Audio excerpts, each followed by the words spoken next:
1절입니다. 그때 바리새인들과 서기관들이 예루살렘으로부터 예수께 나와 이르되 당신의 제자들이 어찌하여 장로들의 전통을 범하나이까?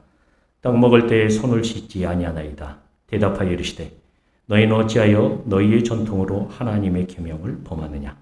하나님이 이르셨으되 네 부모를 공경하라 하시고 또 아버지나 어머니를 비방하는 자는 반드시 죽임을 당하리라 하셨거늘 너희는 이르되 누구든지 아버지에게나 어머니에게 말하기를 내가 드려 유익하게 할 것이 하나님께 드림이 되었다고 하기만 하면 그 부모를 공경할 것이 없다 하여 너희의 전통으로 하나님의 말씀을 폐하는도다. 외식하는 자들아 이사야가 너희에 관하여 잘 예언하였도다. 일러스되 이 백성이 입술로는 나를 공경하되 마음은 내게서 멀도다. 사람의 계명으로 교훈을 삼아 가르치니 나를 헛되이 경배하는도다 하였느니라 하시고 아멘. 예, 오늘 우리 사랑하는 성도님들과 나눌 말씀은요. 이런 부분입니다. 어떤 부분이냐면 우리가 하나님을 믿고자 하는 여러 가지 노력들이 있습니다. 그 노력들 가운데 어떤 부분들이냐면 우리 한국 기독교 가운데 행하는 여러 가지 일들 가운데 이런 부분이 있어요. 사천번제 뭐 이런 규칙들을 아직도 드리고 있는 교회들이 있죠. 그래서 새해가 시작되면 반드시 특별 새벽 기도를 일주일에 해야 되고 부활절 되면 고난주간 특별 새벽 기도를 반드시 해야 되고 또 그리고 다른 여러 가지 규칙들을 우리가 정해놓은 것들이 있죠. 자, 그런데 오늘 말씀을 통해서 우리가 점검해야 될 부분은 어떤 부분이냐면 실은 이런 규칙들, 이런 법들이 또 그리고 우리가 지키는 이 의식들이 왜 있냐면 이 의식들은 누구를 만나기 위해서 있는 겁니까?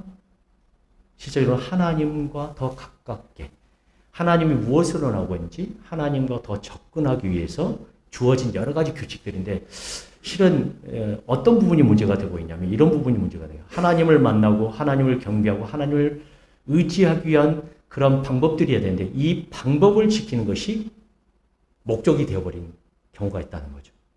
그러다 보니까 하나님은 잊어버리고 이 목적이 수단이 되어서 수단이 목적이 되어서 길을 잃어버리는 경우가 있다는 것입니다.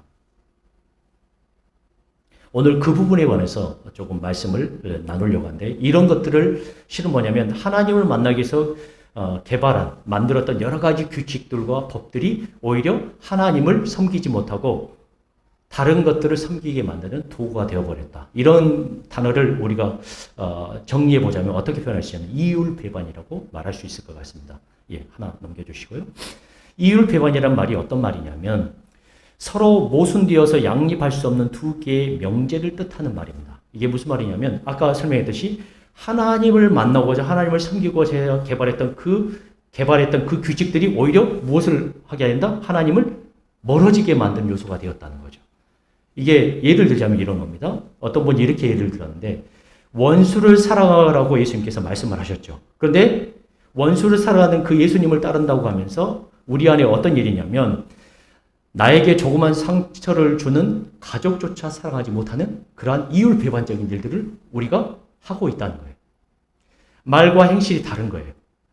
믿는다고는 하는데 행실이 다르고 또 행실을 정말 중요하게 여기는데 마음은 멀어지는 이런 현상들을 말합니다. 전혀 다른 두 개의 개념이 한 사람에게 있을 때 우리는 이율배반적이다 라는 이런 말을 쓰는데 우리의 신앙 가운데서도 그런 요소들이 많이 있다는 거죠. 예수님께서 이 땅에 오셔서 아브라함의 후손들인 유대인들이 하나님을 어떻게 믿고 있는지에 대해서 비판하신 일들이 많습니다. 오늘 말씀은 어떤 것을 말하고자 하는 거냐면 너희들이 하나님의 율법과 하나님을 더욱더 찾고자 만든 그 율법이 그 의식법들이 실은 하나님의 계명을 범하고 있는 사실들을 너희들이 모르고 있다.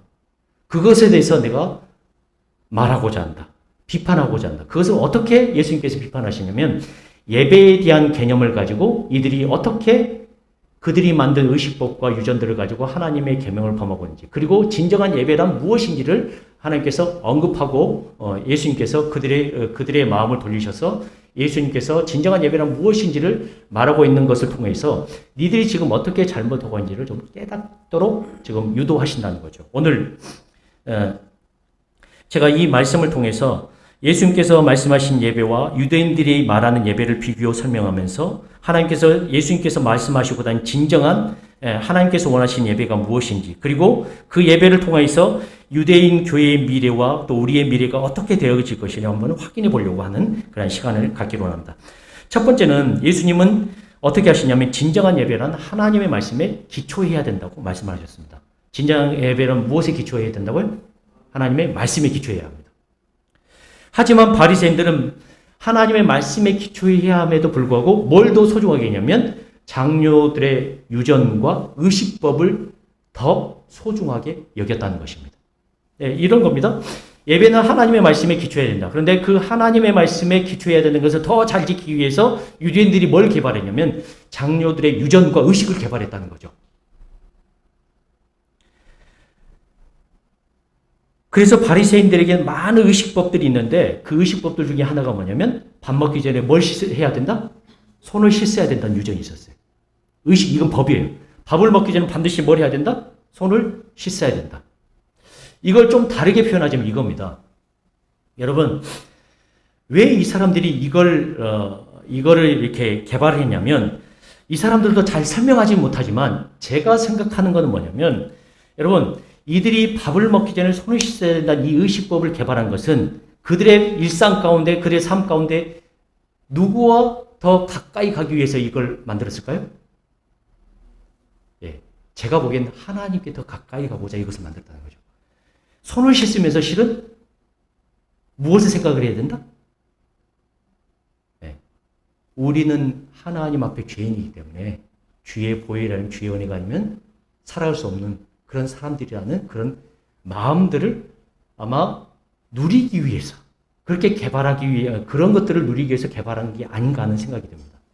자, 그런데 중요한 건 뭐냐면 이 손을 씻는 이 의식법이 목적이 돼버렸다는 거죠. 그래서 정작 중요한 이 손을 씻는 의식이 가지고 있는 다른 길들을 보지 못하고 하나님을 만나지 못하고 이 의식법을 준수하느냐 준수하지 못했냐를 통해서 누구를 섬기는 것을 자랑하고자 했다? 하나님을 섬기느냐 섬기지 못하냐를 자랑하고자 했다는 거죠. 샌더스라는 학자가 어떻게 설명을 했냐면 바리새인들이 지키는 장로들의 유전과 의식법이 정확하게 어디에서 유래했는지는 이 사람들도 설명하지 못한다? 설명하지 못한다는 거예요. 누가? 그 의식법을 지켜야 한다고 하는 바리새인들이 못한다는 거예요. 이들은 그럼에도 불구하고 이들은 이 의식법을 지켜야 되는 이 정당성을 어디서 가져왔냐면 이렇게 가져왔어요. 율법은 하나님께서 율법은 모세를 통해서 이스라엘 백성들에게 주신 거예요. 이것을 토라라고 그러죠. 창세기, 출애굽기, 레위기, 민수기, 신명기까지를 우리가 모세가 하나님께로 받은 하나님의 말씀, 토라의 중요한 부분으로 여기는데요. 이 토라와 같은 권위를 가지고 있는 것이 장로들의 유전과 의식법이다. 다시 표현하자면 이 장로들의 유전과 의식법도 누구에게로 왔다? 모세로부터 왔다라고 주장은 하는데 정확하게 그것부터 왔는지 안 왔는지는 자기들도 설명할 수 없는데 그래서 이 장로들의 유전과 의식법을 법이 모세로부터 왔기 때문에 반드시 어떻게 해야 된다? 지켜야 된다라는 정당성을 주장을 했다는 거예요. 그런데 예수님께서 이들이 주장하는 정당성에 의문을 표시했다는 것입니다. 여러분 오늘 1절과 2절, 3절을 보세요.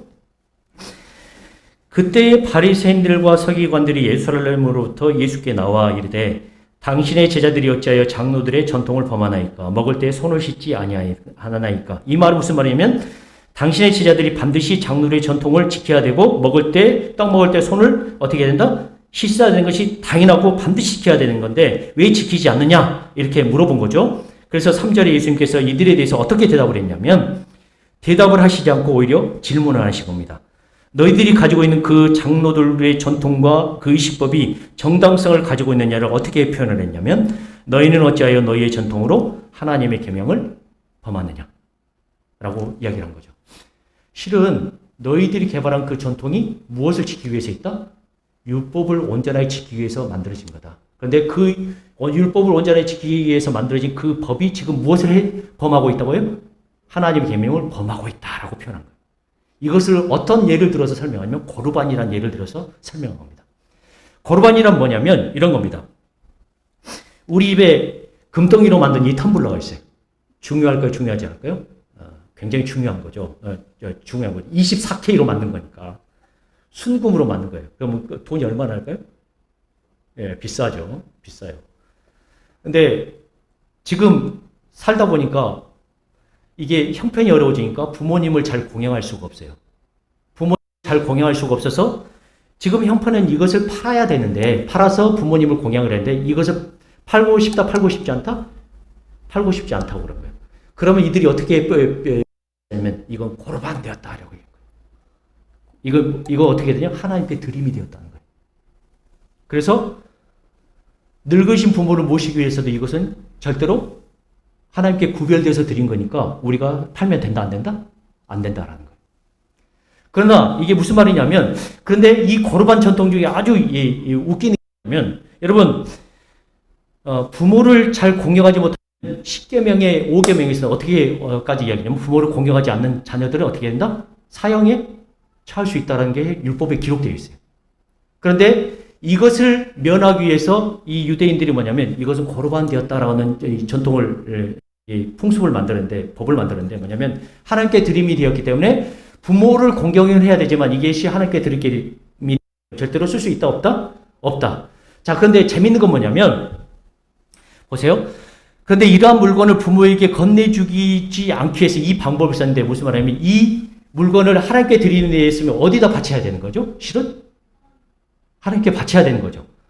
뭐 요즘 말로 하자면 내가 하나님께 드림이 됐다 하면서 교회에 헌금을 하기로 했으면 이게 교회에 헌금을 해야 되는 게 맞아요. 그런데 이 장로들의 유전과 의식법에는 어떤 게 있었냐면, 이것은 하나님께 드림이 되었으면 하나님께 드려야 되는 게 마땅하지만 이 물건을 집에서 보관할 수 있게 되는 거예요. 평생 보관할 수 있게 되는 거예요. 뭐 하지 않으면서? 부모를 위해서 팔지는 않으면서 고르반이 되었기 때문에 평생 내가 사용할 수 있고 내가 보관할 수 있게 되어진 게 이 법인 거예요. 하나님을 위해서 만들었다고 하는 그 법이 실은 뭘 어기고 있죠? 부모를 공경하고 말했던 그 하나님의 법을, 계명을 범하고 있는 건데, 이들은 이것이 하나님을 섬기는 방법이며 유저님의 의식법이라고 생각했다는 거죠. 그런데 실은 이것이 하나님의 계명을 지키기 위한 것이 아니라 누구의 것을 지키기 위한 것이다? 자기의 재산을 지키기 위한 방법으로 쓰였다는 거예요. 그래서 하나님의 계명을 피해가게 된 것입니다. 예수님은 그런 율법의 정당성에 대해서 도전을 하셨어요. 너희는 어찌하여 너희의 전통으로 하나님의 계명을 범하느냐. 그래서 예수님은 이들의 이런 고르반의 전통을 가지고 설명을 하시면서 어떻게 표현했냐면 7절에 보시면 이렇게 표현합니다. 뭐하는 자들아? 외식한 놈들아.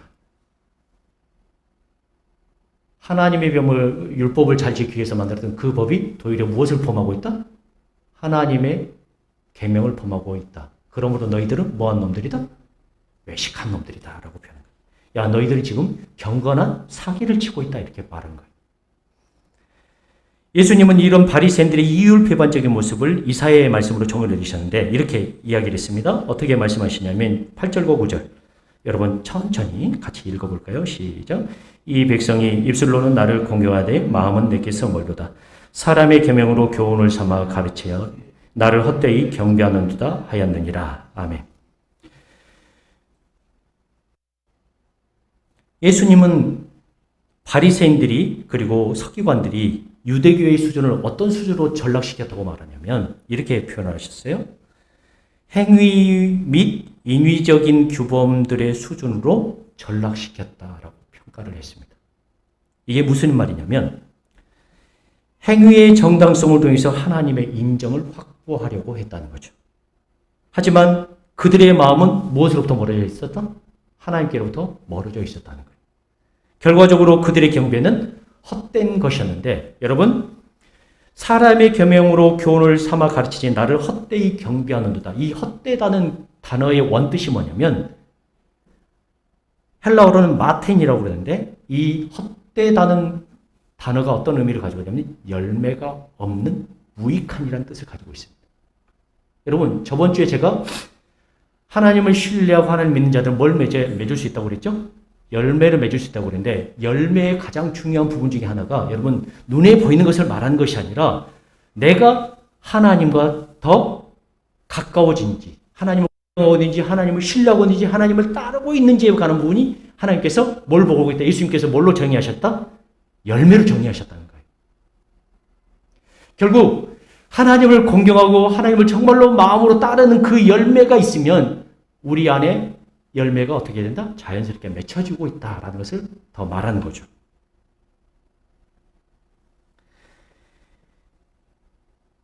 자, 그런데 바리새인들은 어떻게 봤냐면 예배를 드리는 데 있어서 중요한 것은 뭐냐면 절차가 중요하다고 봤다는 거예요.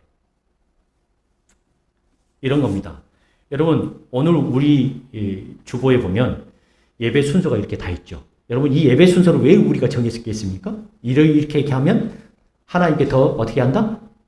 집중할 수 있다. 하나님께 더 우리의 마음을 드릴 수 있다라는 생각을 가지고 예배 순서를 만들었어요. 자, 그런데 중요한 건 뭐냐면 바리새인들에게 더 중요한 것은 뭐냐면 이 예배 순서 하나하나를 정당하게 지켰느냐 안 지켰느냐 이게 더 중요했다는 거예요. 이 예배 순서를 통해서 우리 누구와 더 가까워져야 된다? 하나님께 더 가까워지는 게 목적이 돼야 되는데 이 예배 순서를 지키느냐 안 지키느냐가 그들에게는 예배를 잘 드리는지 안 드리는지 판단 기준이 됐다는 거예요.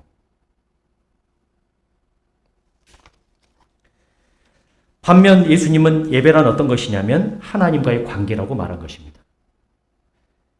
예배는 하나님과의 관계에 기초한 사랑의 순종을 의미했습니다. 하지만 바리새인들은 오직 예배가 순서를 지켜서 온당하게 드려야만 하나님을 예배하는 것이 가능했습니다.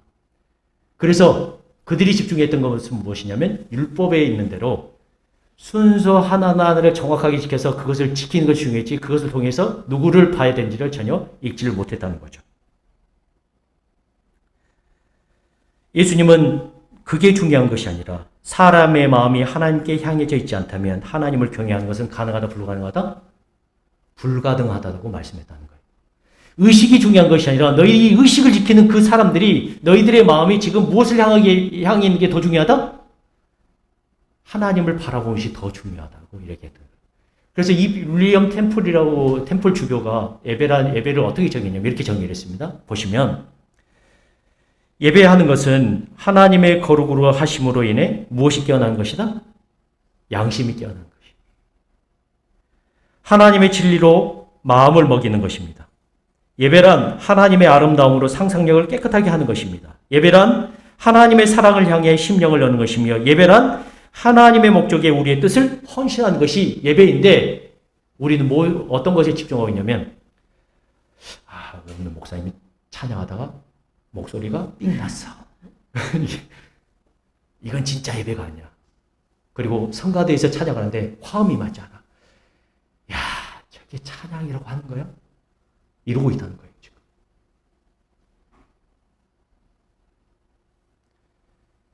하나님 앞에 나오면 정당한 헌금을 드려야 돼. 정당한 헌금을 드리지 않으면 하나님을 섬기는 게 아니야. 그런데 예수님께서 말씀하셨던 거 뭐냐면, 야, 그게 중요한 것이 아니라 내가 어떤 마음을 가지고 헌금을 드렸냐가 더 중요하다는 거예요. 2렙돈 드린 그 과부의 헌금을 더 중히 받으셨던 건 뭐냐면 그의 전 삶을 들여 모든 것을 하나님 앞에 드렸기 때문에 중요하게 여겼다는 거예요. 그것이 무엇이다? 예배라고 본 것이.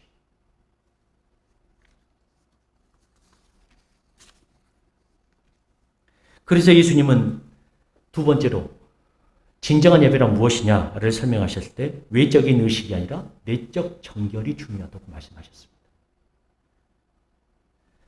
몸을 씻는 것을 중요하게 여긴 바리새인들은 어떤 것이 더 중요하다냐면 사람 속으로 들어가는 것이 그들을 더럽힌다는 생각을 가지고 있었습니다. 이것은 레위기의 법과 밀접한 연관이 있는데 관계가 있는데 여러분 한번 보실까요? 레위기 7장을 한번 찾아보세요. 유대인들이 그렇게 소중하게 여기고 믿고 있는 레위기 7장을 한번 보십시오. 레위기 7장 22절부터 27절에 보시면 이들이 이렇게 사람 속으로 들어가는 음식에 대해서 중요하게 생각했던 건 뭐냐면 레위기 7장 22절부터 27절에 보시면 이렇게 표현하고 있습니다. 구약 성경 155페이지인데요. 제가 읽겠습니다. 눈으로 따라와 주십시오. 여호와께서 모세에게 말씀하여 이르시되 이스라엘 자손에게 말하여 이르라. 너희는 소나 양이나 염소의 기름을 어떻게 하라? 먹지 말라. 스스로 죽은 것의 기름이나 짐승에게 찢긴 것의 기름은 다른 데는 쓰려니와 결단코 먹지는 말지니라. 사람이 여호와께 화제로 드리는 제물의 기름을 먹으면 그 먹는 자는 자기 백성 중에서 어떻게 하리라? 끊어지리라. 너희 사는 모든 곳에서 새나 짐승의 피나 무슨 피든지 어떻게 하라? 먹지 말라. 무슨 피든지 먹는 사람이 있으면 그 사람은 다 자기 백성 중에서 어떻게 하리라? 끊어지리라. 그러나 예수님은 어떻게 표현하시냐면 이렇게 표현하셨어요. 너희들이 율법에 근거해서 정당하게 그 음식, 어떤 음식이 너희 속에 들어간 것이 합당하냐 합당하지 않느냐를 가지고 생각하고 있는데, 그러나 나는 그렇게 생각하지 않는다. 나는 그렇게 믿지 않는다라고 말씀하신 거예요. 그러니까 이게 사실은 유대인들한테는 어떤 것이었습니까? 자기들의 법의 근간을 흔들고 있는 것처럼 보였던 거예요. 그래서 그 유대인들은 예수님의 이 말씀에 걸림이 됐다고 표현해요. 여러분 오늘 말씀에 보면 마태복음 15장에 보시면 마태복음 15장 11절에 보시면, 제가 오늘 읽지는 않았지만 15장 11절에 보시면 보세요. 예수님께서 어떻게 이야기하시냐면 입으로 들어간 것이 사람을 더럽게 하는 것이 아니라 입에서 나오는 것이 사람을 더럽게 하는 것이니라. 다시 표현하자면 입으로 들어가는 음식에 문제는 있다 없다? 문제 전혀 없다라는 거예요. 다시 표현하자면 이 예수님의 말씀은 바리새인들의 마음을 어떻게 했을까요?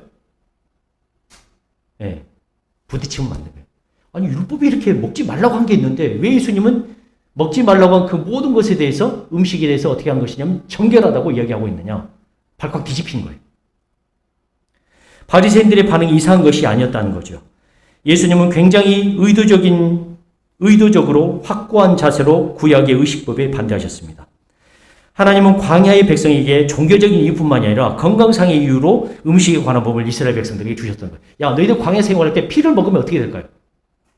병이 생긴다. 그러니까 피는 먹지 말아라. 이렇게 이야기하시는 부분이 있거든요. 이스라엘 백성들은 그 명령들을 열정적으로 지켰지만 뭐가 문제였냐면, 명령을 열심히 지켰지만 선지자들이 말했던 그 율법이 가르쳤던, 그리고 법이 가르쳤던 공의와 정의를 지키는 부차적으로 얘기했다는 거예요. 유대교는 하나님의 인정을 얻으려고 목적으로 고안된 행위의 종교가 되어버렸다는 것입니다. 원래 유대교는 그런 종교가 아니었어요. 여러분, 아브라함이 어떻게 믿음의 조상이 되었나요? 하나님의 은혜로 믿음의 조상이 되었죠. 하나님이 선택하심으로 믿음의 조상이 되었어요. 은혜의 종교였어요. 그런 하나님의 은혜에 반응해서 아브라함이 사랑과 신뢰와 순종으로 하나님께 순종했던 거예요. 여러분, 하나님께서 그에게 소망과 희망을 줬던 아들을 어떻게 하라고 합니까? 바쳐라. 그랬더니 아브라함이 어떻게 합니까? 하나님께서 죽었던 몸에서 살려주셨던, 낳게 하셨던 그 아들을 바쳐도 하나님께서 다시 어떻게 하실 것이다? 주실 것이라는 믿음과 소망과 은혜가 있었기 때문에 아들을 제단에 바칠 수가 있어요. 결국 그 아들을 하나님께서 다시 살려주셨지만 그런 은혜가 있던 종교였습니다. 하지만 나중에 생긴 유대교는, 하나 더 넘겨서, 유대교는 징검다리를 종교로 만들었어요. 여러분, 징검다리는 왜 있는 거죠? 이쪽에 있다가 어떻게 하기 위해서? 저쪽으로 넘어가기 위해서 있는 단계라는 거죠. 그런데 유대교는 뭐냐면 율법이 이 징검다리 역할을 했는데 이 징검다리 자체를 종교로 만들었다는 거예요. 이 징검다리 위에 있으면 어떻게 된다? 구원을 받는다고 생각을 했다는 거예요. 징검다리 위에 있으면 모든 것이 해결된다고 믿었습니다. 징검다리를 걷는 것을 목표로 삼게 됐습니다. 예수님은 이런 태도를 강력하게 거부하셨는데 왜 이것을 거부하시냐면, 다음 하나 더 넘기셔서, 왜냐하면 예수님은 왜 이것을 거부하시냐면 율법이 우리에게 줄 수 없는 것들이 있기 때문이에요. 자, 보세요. 첫 번째는 뭐냐면 우리의 전생애를 통해서 율법의 모든 문자를 절대 지킬 수 없기 때문에 우리가 탐내는 보상을 결코 율법을 지켜서 지킴으로 보상을 받을 수 없습니다. 두 번째는 뭐냐면 혹시 만약 우리가 율법을 다 지킨다 할지라도 뭐와 문제냐면 이 율법을 지키는 것과 우리의 마음이 하나님으로 향해 있는 것과는 전혀 무관한 일이라는 거예요. 여러분 이게 무슨 말인지 아시겠죠? 하나님의 살아있는 관계 없이도 그 모든 것을 어떻게 한다? 다 할 수 있다는 거예요. 여러분 저는 목사지만 제 욕심 가운데 그런 게 예전부터 있었어요. 돈 많이 벌어가지고 헌금을 어떻게 했다? 많이 해야 되겠다. 근데 돈 많이 벌어서 헌금을 많이 할 수는 있어요. 그러나 그 많이 벌었다고 해서 헌금을 많이 했다고 해서 하나님과 나의 관계가 더 가까워진 것은 아니라는 거예요. 이게 일과 인격은 전혀 다르게 진행될 수 있다는 거예요. 세 번째는 뭐냐면 만약 혹시나 우리가 율법을 다 지키고 무엇인가를 얻게 된다면 우리가 어떻게 생각할 게 분명하냐면 거봐라 내가 이거 다 해냈어 라고 얘기할 수 있다는 거예요. 그럼 어떻게 될까요? 굉장히 자만해지죠. 너는 나만큼 하지 못하는 인간이라고 종교로 사람을 차별할 수 있게 된다는 거죠. 여러분, 우리 율법은 우리의 목표가 아닙니다. 율법이 우리의 목표가 아니라는 말은 우리의 행위가 우리의 목표 자체가 되면 안 된다는 말입니다. 결국 이것을 목표로 삼는 종교의 미래, 만약 행위를 종교로 목적을 삼는 그 미래가 된다면 예수님께서 말씀하신 대로 결말을 맞게 될 텐데 여러분 어떻게 되냐면 12절부터 14절을 보시면 12절부터 14절을 보시면 보세요. 예수님께서 음식이 정결하다 모든 음식이 정결하다고 말했고 그리고 그것이 사람을 더럽게 하는 것이 아니라 입에서 나오는 그것이 사람을 더럽게 하는 것이라고 말을 했을 때 이에 제자들이 나와 이르되 바리새인들이 이 말을 듣고 어떻게 됐다고요? 걸림이 됐다고 했다. 그런데 걸림이 된 이 바리새인들의 그 마음에 대해서 예수님께서 어떻게 말씀하시면 이렇게 표현하신 거예요. 예수께서 대답하여 이르시되 심은 것마다 다 내 하늘 아버지께서 심으시지 않은 것은 뽑힐 것이니 여기서 하늘 아버지께서 심지 않은 것이라는 건 어떤 것을 말하는 걸까요? 예. 율법 자체가 목적이 되어지고 너희의 행위 자체가 목적이 되어진 그것을 말하는 거예요. 그것은 절대로 너희를 구원할 수 없다라고 말씀한 거예요. 그것은 반드시 마지막 때가 되면 어떻게 될 것이다? 버려지는 것이다. 천국에 들어가시 좀 더 쉽게 하면 천국에 들어가지 못하는 것이다. 결코 너희들 천국에 들어가지 못하게 하는 것이다. 그것은 뽑혀질 것이라는 거예요. 자, 그런데 지금 바리새인들과 서기관들은 어떻게 하고 있냐면 그냥 두라. 14절은 그냥 두라. 그들은 맹인이 되어 맹인을 인도하는 자로다. 만일 맹인이 맹인을 인도하면 둘 다 어떻게 된다고요? 구렁텅이에 빠질 것이라 이렇게 말씀하는 거예요.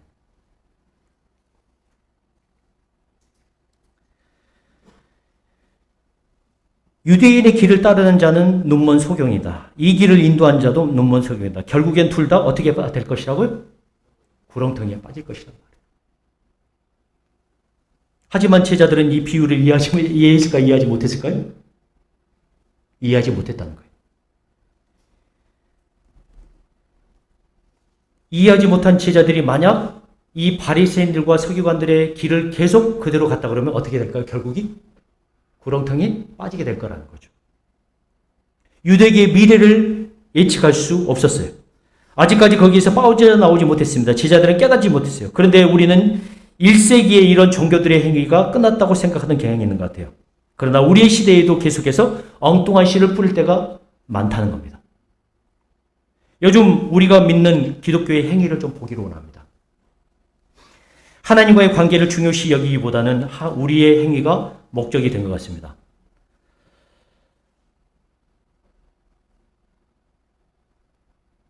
예를 들기 위해서 설명하는 겁니다. 여러분. 아니다 라고 부인할지는 모르지만 한국 기독교가 그 길을 아는데 뭐냐면 한국 기독교가 잘못된 길을 걷는 모습을 보이자 많은 사람들이 그런 교회를 개혁하고자 깃발을 들고 있습니다. 요즘 이슈가 된 대면 예배, 비대면 예배, 또 그리고 큰 교회들이 하고 있는 것들을 하면 안 된다라고 주장하는 것들이 많죠. 예, 많아요. 근데 이런 교회가 썩었기 때문에 우리는 이런 교회와 다른 교회를 개혁하겠다고 흔드는 깃발들이 있어요. 자, 그런데 뭐냐면 우리는 이거 하지 않으니까 개혁교회다. 우리는 이거 하지 않으니까 좋은 교회다. 이건 우리는 이거 하지 않으니까 참된 교회다라고 얘기하는데 여러분 그것이 중요한 것이 아니다라고 주님 말씀하고 있는 거예요.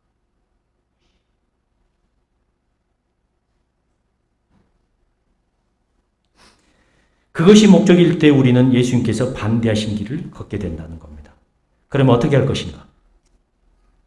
이렇게 우리를 바라볼 수 있으면 측정할 수 있어야 되는데 하나는 첫 번째는 나의 마음이 언제나 하나님을 찾고 있는가를 봐야 합니다. 어떻게 한다고요?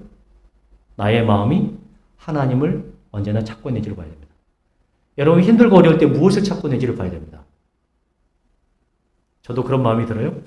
나의 마음이 하나님을 먼저 찾아야 되는데 힘들고 어려울 때 내가 지금 뭐가 없어서 그런다? 돈이 없어서 그런다 라고 생각할 때가 많다라는 거죠. 내가 지금 건강이 부족해서 문제야 라고 생각할 때가 많다는 거죠.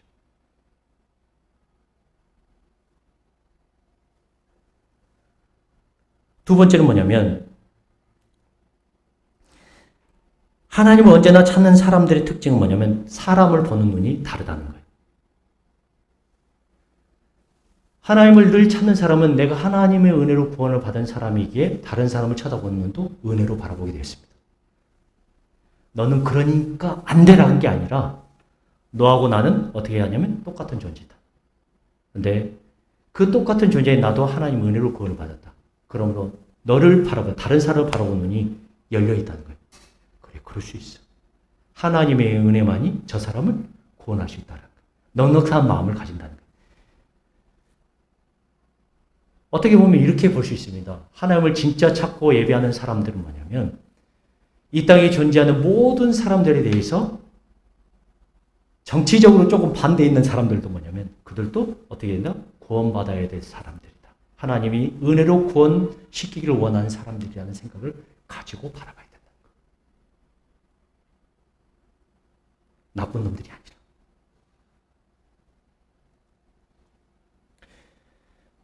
나의 행복의 기준과 만족이 어떤 것에 영향을 받고 있는지 아닌지를 확인을 해보셔야 됩니다. 여러분의 삶 가운데 진정한 예배가 이루어지려면 이런 것들에 좀 주의하시길 바랍니다. 그리고 믿는 사람들 중에 이런 말을 하는 경우가 있습니다. 어떤 거냐면 내가 신앙생활은 똑바로 하지 못해도 내가 꼭 지키는 거 이거 한 가지는 있다라고 주장하는 사람들이 많았어요. 그래도 난 11조는 해. 그래도 난 성경은 읽는다. 그래도 나는 성경은 쓰기도 해. 그래도 나는 마지막 전도는 해. 그리고 후원금도 좀 보내고 있어. 내가 다른 거 못해도 이건 하고 있어. 라고 하는데 그게 중요한 게 아니라 누가 더 중요하다고요? 그것이 하나님을 만나는 것인지 아닌가를 더 확인해야 된다.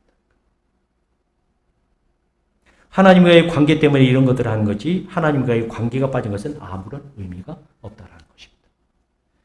그래서 사도 바울이 했던 고린도 13장의 말씀은 우리에게 신앙의 예배의 아주 중요한 기초가 되는데 기준이 되는데 뭐냐면 고린도서 13장 읽고 마치도록 하겠습니다.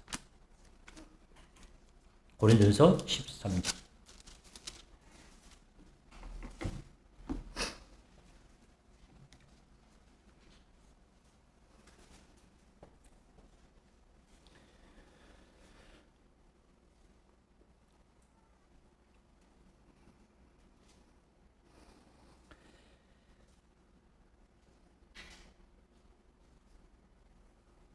고린도서 13장입니다. 13장 1절 보십시오. 내가 사람의 방언과 천사의 말을 할지라도 무엇이 없으면 사랑이 없으면 소리나는 구리와 울리는 꽹과리가 되고 내가 예언한 능력이 있어 모든 비밀과 모든 지식을 하고 또 산을 옮길 만한 모든 믿음이 있을지라도 무엇이 없으면 사랑이 없으면 하나님에 대한 사랑 내가 내게 있는 모든 것으로 구제하고 또 내 몸을 불사르게 내줄지라도 무엇이 없으면 사랑이 없으면 내게 아무 유익이 없습니다. 사랑이 어떤 거냐를 계속 설명하고 있죠. 그런데 이 사랑이 내가 하는 것이라고 생각해 보자면 이 사랑을 내가 지금 어떻게 했다? 하나님으로부터 받았기 때문에 7절에 있는 것처럼 모든 것을 참으며 모든 것을 믿으며 모든 것을 바라며 모든 것을 견디게 됩니다. 왜냐하면 사랑은 언제까지나 떨어지지 아니하되 애완도 피하고 방황도 고치고 식도 피하리라. 우리는 부분적으로 알고 부분적으로 예언하니 온전한 것이 올 때는 부분적으로 하던 것이 피하리라. 여러분이 만약 하나님 나라에 간다 그러면 여러분이 하나님으로부터 뭘 평가받을 것이냐면 이렇게 평가받을 것입니다. 나에 대한 사랑이 있었느냐 없느냐로 평가받을 것입니다. 그것이 여러분의 삶의 기준과 예배의 목적이 되어질 수 있도록 하시기 바랍니다. 만약 그렇게 하지 않는다면 어떻게 된다고요? 뽑혀질 것이라고 말씀하고 있습니다.